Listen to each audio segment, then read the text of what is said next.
3000 పంపు, లేదంటే నెట్లో న్యూడ్ ఫోటోలు పెడతాం.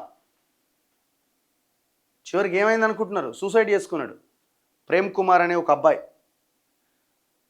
ఒక వ్యక్తి గట గుర్తు తెలియని వ్యక్తుల నుంచి ఫోన్ కాల్ వచ్చిందట. ఆ ప్రేమ్ కుమార్ అనే వ్యక్తికి ఎవడో ఫోన్ చేసిందట. ఏమని? వాట్సాప్కు న్యూడ్ ఫోటోలు పంపడంతో ఆందోళన, ఇంట్లో ఉరేసుకుని ఆత్మహత్య, రామ్నగర్లో ఘటన. 3000 రూపాయలు పంపకపోయావో నీ న్యూడ్ ఫోటోలు సామాజిక మాధ్యమాల్లో పెట్టి పరువు తీస్తామంటూ గుర్తు తెలియని వ్యక్తులు ఫోన్ చేసి బెదిరించడంతో ఆ వ్యక్తి తీవ్ర ఆందోళనతో ఆత్మహత్య చేసుకున్నాడు. చిక్కడపల్లి పరిధిలోని రామ్నగర్లో జరిగింది ఘటన. నారాయణపేటకు చెందిన ప్రేమ్ కుమార్ కొన్నేళ్ల కింద మహారాష్ట్ర పోయినట. అక్కడే కూలీ పనులు చేసుకునేవాడు. 3 ఏళ్ల కింద ప్రేమ్ కుమార్కు నాగవేణి అనే ఒక యువతితో పెళ్ళయింది. వీరికి పిల్లలు లేరు. 8 నెలల కింద హైదరాబాద్కు వచ్చి రామ్నగర్లో ఉంటుండు.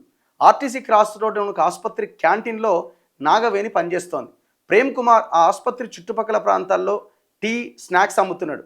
సోమవారం గుర్తు తెలియని వ్యక్తులు ప్రేమ్ కుమార్ వాట్సాప్కు మార్ఫింగ్ చేసిన అతడి న్యూడ్ ఫోటోలు పంపించారట. ఆ పైన ఫోన్ చేసి 3000 పంపాలి, లేదంటే ఆ న్యూడ్ ఫోటోలతో పాటు కుటుంబ సభ్యులందరి న్యూడ్ ఫోటోలు సోషల్ మీడియాలో పెడతామని బెదిరించారట. ఈ విషయంలో ప్రేమ్కు భార్య, ఆమె కుటుంబ సభ్యులు ధైర్యం చెప్పారు. ఘటనపైన పోలీసులకు కంప్లైంట్ చేద్దామని చెప్పారు. అయితే దుండగుల నుంచి బెదిరింపులు ఎక్కువ కావడంతో ప్రేమ్ కుమార్ తీవ్ర మానసిక ఒత్తిడికి లోనైండు. మంగళవారం రాత్రి ఉరేసుకున్నాట. ఎంత ఘోరం అసలు! అన్యాయం కదా పాపం.